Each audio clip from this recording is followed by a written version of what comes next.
Coming up on Point News, new developments on the murder of a Pitt student. And later, the story behind the dance performance that took place in Market Square this past week. Plus, who got inducted into Point Park's Athletic Hall of Fame. Point News begins now.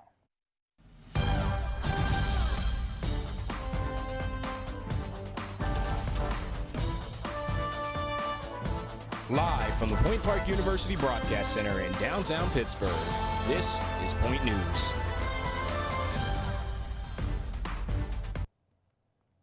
Good afternoon, I'm Francesca Franzalio. And I'm Josh Krupp. We start our program this afternoon with a developing story. We've been keeping our eyes on the situation surrounding the death of 20-year-old Pitt student Elena Scheiket.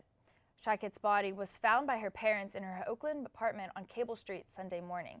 Paramedics declared her dead at the scene due to blunt force trauma. Soon after, the victim's ex-boyfriend Matthew Darby became a person of interest and a warrant was issued for his arrest. Scheiket had filed a restraining order against Darby late September after he attempted to break into her home. Tuesday, police officially charged Darby with homicide, burglary, possessing instruments of crime, theft, and flight to avoid apprehension. According to a criminal report, Darby had dropped unidentified objects into a nearby sewer gate and dumpster. Police found 2 steel knives and a claw hammer they believe were used in the crime. Darby was also awaiting a trial on charges of rape and sexual assault in Indiana County. Darby was taken into custody in Myrtle Beach, South Carolina, Wednesday morning. A scare outside of Pittsburgh's Zone 2 police station in the Hill District happened Tuesday morning. A vehicle with 2 men inside took off and headed right towards the police station's parking lot.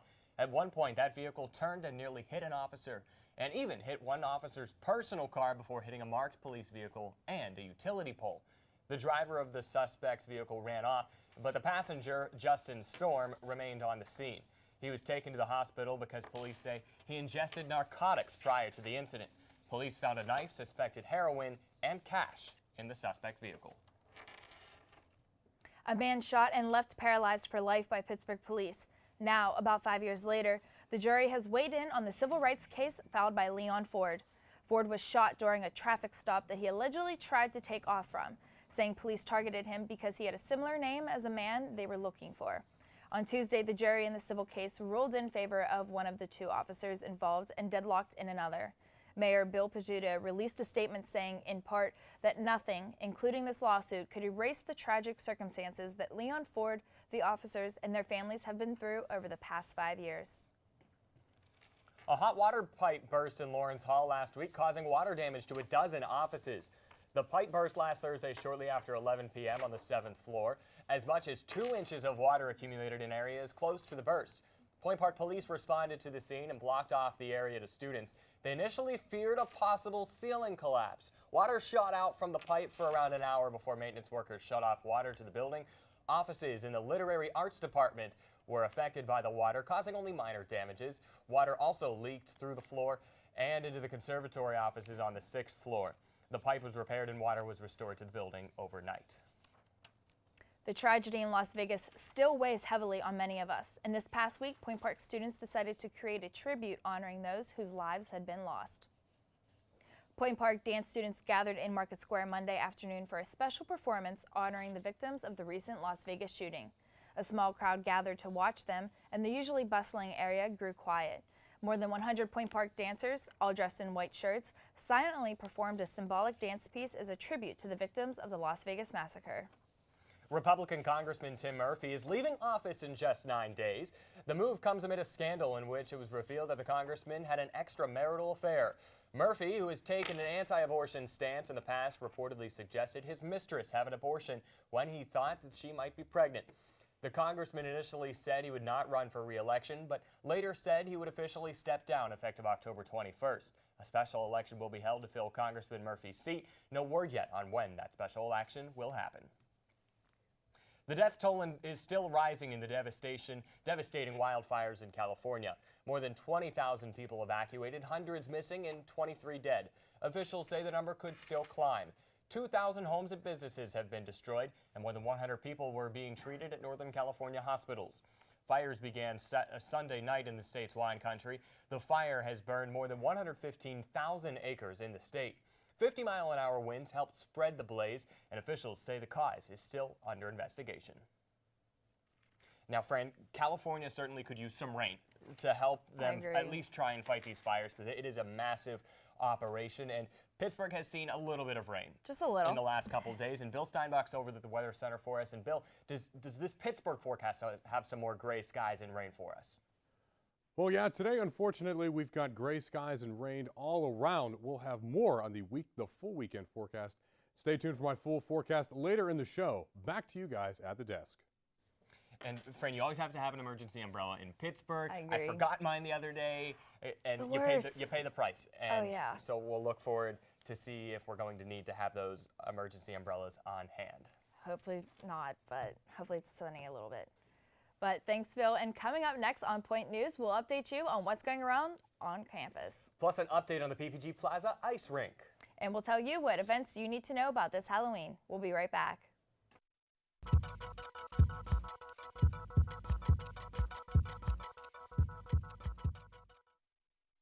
What would you do to create something that could survive 1,000 years? You'd start with a formula, head to the lab, and forge it with fire.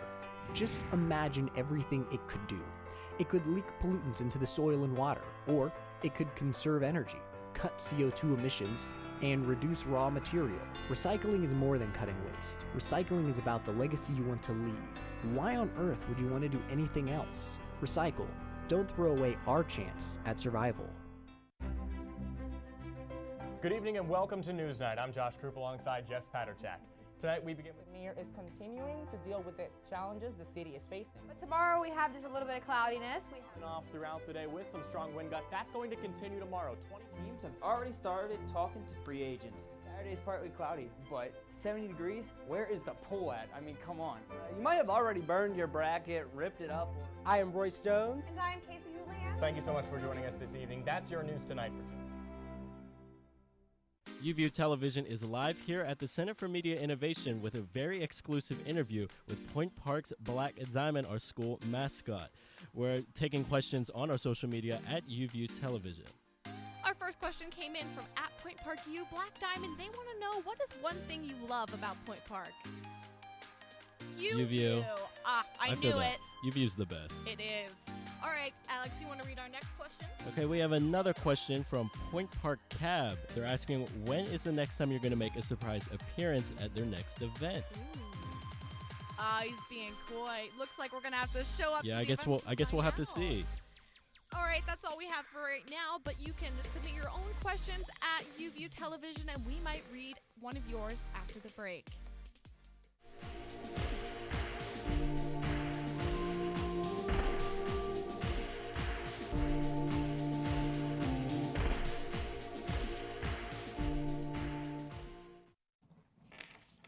Welcome back to Point News. If you plan on being on campus this weekend, you want to know about CAB's upcoming event. Pointe Park's CAB is hosting another event from their After Dark series this Saturday. This month's event is Zombie Laser Tag. The activity was chosen to help celebrate the upcoming Halloween events. Students will be chased by zombies on either team while playing a normal game of laser tag. The event is this Saturday in the Student Center gym from 8 p.m. to 10 p.m. Every year, Pointe Park inducts outstanding athletes into their Sports Hall of Fame. Yeah, Fran and I had the chance to speak to some of the new inductees this year and get their reactions on becoming part of Pointe Park history. It's a special ceremony each year, the induction of athletes into the Pioneer Athletic Hall of Fame. This year, 2 women who truly pioneered their programs. Women's soccer player Angela Olivieri and volleyball player Lindsay Oberacker. Olivieri played for Pointe Park from 2006 to 2009. She's the first women's soccer player ever to enter Pointe Park's Hall of Fame. So my first reaction was, wow. I was just shocked when I got the phone call from Kevin and Dan. You don't really expect to be the first pioneer of anything, really. Olivieri's career numbers are still atop the Pointe Park record books. She still holds the record for goals in a season and career. She's also the only player in program history named All-Conference all 4 years. Oberacker is the volleyball team's all-time kills leader. She's also one of 5 players in program history with over 1,000 kills and digs. She led the program to its first conference championship and national tournament appearance during her junior season. The team has reached the national tournament 3 times since. It's definitely at the same caliber. I mean, we walked into the gym today and now they have those banners hanging, and you can see that it's just bid after bid after bid. Athletic Director Dan Swalga watched the two rise from recruit to Hall of Famer. And now I see them grown up. They're grown up. They're just young women ready to explode into the world, and that's the best thing right there. The Pioneer Athletic Hall of Fame now includes 58 individuals and 1 team. Reporting for Point News, I'm Josh Krupp. If you've walked through the PPG Plaza recently, you've probably noticed construction beginning on the annual ice rink. The ice rink at PPG Place will open in time for Light Up Night next month. The $1 million attraction brings thousands of people into the city each year. The rink will be open from late November through February 25th. Market Square is always full of food trucks, but would you visit a food truck that serves up fashion? Our Claire Costello visited Market Square to get the latest on this news sensation. Now, we've all heard of Meals on Wheels, but now there's fashion on wheels. Downtown Pittsburgh, especially Market Square, has been getting a taste of the latest trend. It's a store on the go. Everyday trucks and trailers turn into fashion markets as the trend continues and fashion trucks hit the streets. I started a boutique on truck in May of this year, and about a year ago I saw one of the boutiques in the Strip District, and within a year I had my own because I had to do it. The trucks are filled with the latest clothing styles, some of which are designed by the owners.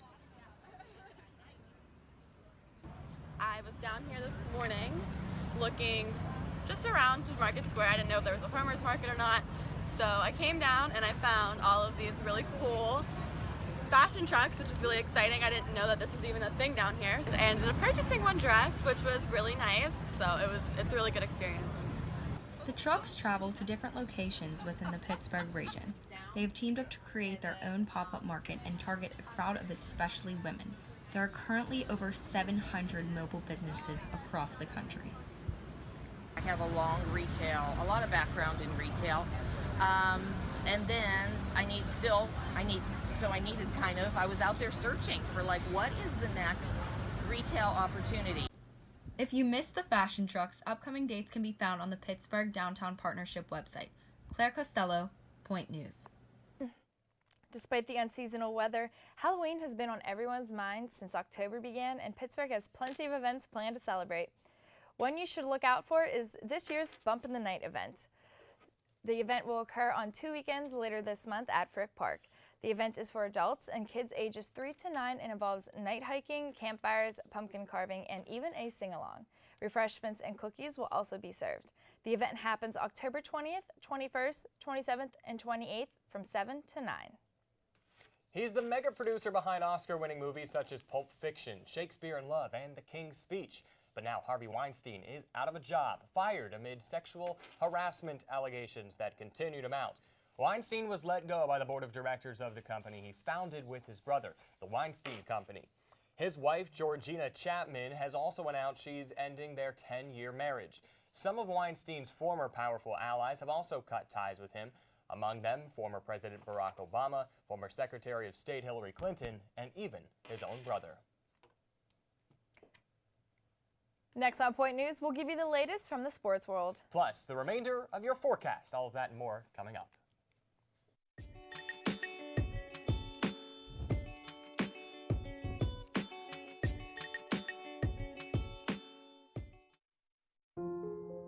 I shouldn't have to pay to walk down the street. Pay with my comfort, my freedom, my peace. Always on guard, on edge, off limits. Don't follow me. Don't touch me. Don't treat me like I'm yours. I don't need your whistles, your comments, your eyes. I already know I'm a prize.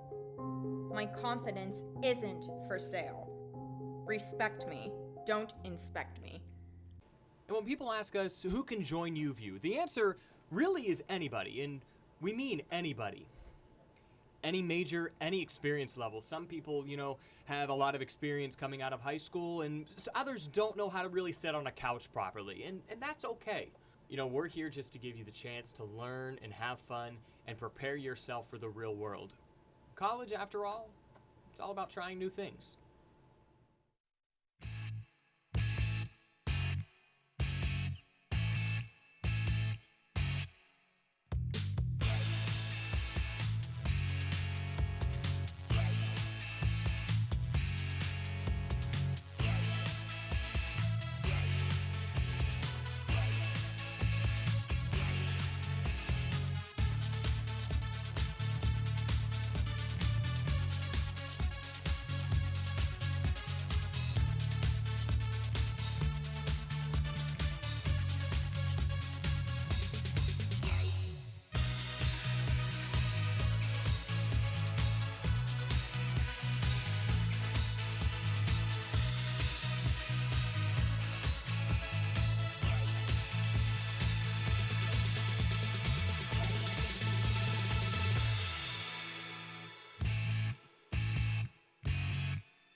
Welcome back to Point News. As promised, here's Bill Steinbach with the remainder of your forecast.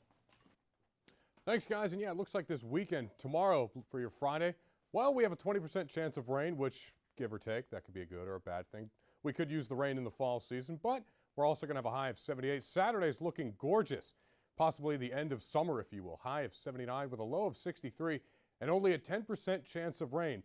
And then to close out your Sunday with possible Steeler football, NASCAR racing, whatever you watch. Sunday, we're going to have a high of 75, a low of 48, but a 60% chance of rain is in the forecast, which could hinder outside plans. Showers are expected to be later in the day, but we still don't know exactly if it's going to be late evening into Monday or possibly affecting even into Tuesday afternoon. With the colder temperatures of the fall season now among us, recently I had the chance to meet up with a car detailing expert and talk about what it takes to get your vehicle ready for the winter months for both mechanical side and cosmetically. With cooler days finally here and more cold days finally ahead of us, one of the topics most people don't think about as we end the summer and head into the fall and winter is automobile maintenance. What steps can you take to protect yourself and your investment from the harsh conditions that will now become commonplace on the roadways? Andrew Kokenauer is a 21-year-old professional auto detailer who takes several steps in the fall months to get his personal vehicle ready as well as his clients. Good coat of wax. The sealant is good. It seals up the car for 6 or 7 months, keeps all the salt and everything off from getting in your paint. And a good gloss just to make the car shiny, last, just give it extra protection. If you're not a car person, is this a good time to give your vehicle a once-over, give it a good checkup? You want to check your oil, your coolant, because you don't want to be breaking down on the side of the road. Tire pressure is important because if your tires are overinflated, you're not going to get good traction. Check your tires, brakes, stuff like that, because it's important to stop. The fall season is the last opportunity drivers have before the winter months set in, and it's their final chance to get their vehicle prepared for the harsh conditions on the roadway, not only to keep it mechanically safe and sound, but to keep it looking in tip-top, brand-new condition for when that springtime comes around once again. Reporting for Point News in Moon Township, I'm Bill Steinbach. And Bill, this is something that people don't really think of going into the winter months. It's just, oh, the car's going to turn on when I start it. Yeah, you go out there in the cold morning, you think it's just going to start, and it doesn't, but this was a good package to be able to figure out what steps you can take behind the wheel. And even if you're not an expert detailer or a mechanic, take it to your mechanic, take it to a detailer. Just kind of give your car a good checkup. And you should probably do that every season, but more so in the winter. It was a really good package. Thank you, thank you. Yes, of course. This past Sunday, Vice President Mike Pence attended an Indianapolis Colts game against the San Francisco 49ers. Pence and his wife, Karen, left the game almost immediately after seeing that nearly 20 players took part in kneeling for the national anthem in protest. Soon after leaving the game, Pence tweeted, "I left today's Colts game because at President of the United States, and I will not dignify an event that disrespects our soldiers, our flag, or our national anthem." President Trump has voiced his support for the vice president, defending his actions in opposition to the protests. This move has been viewed as a political event by many NFL players and staff members. The Pittsburgh Penguins played in Washington last night against the Capitals, but the team made national headlines Tuesday in the nation's capital. The Pens visited the White House and were accompanied by President Trump in celebration of their 2017 Stanley Cup victory. The trip was met with controversy in the days leading up to the visit. The NBA champion Golden State Warriors declined to attend the White House recently. The Penguins said the trip was not about politics and avoided political discussion Tuesday. The team said they were sticking with the tradition and not making a political statement by attending. The Pens have previously met with George H.W. Bush and Barack Obama after winning the Stanley Cup. On Tuesday, the Pittsburgh Steelers honored their former wide receiver, San Antonio Holmes. Holmes will officially retire as a Pittsburgh Steeler. Holmes has not played in the NFL since the 2014 season with the Chicago Bears, but the Steelers felt that it was appropriate to let him retire as one of them. Holmes is known for the game-winning catch against the Arizona Cardinals that gave the Steelers their sixth Super Bowl title. That does it for this week's Point News. Be sure to join us next Thursday, live at 2 p.m. Have a great week, Point Park.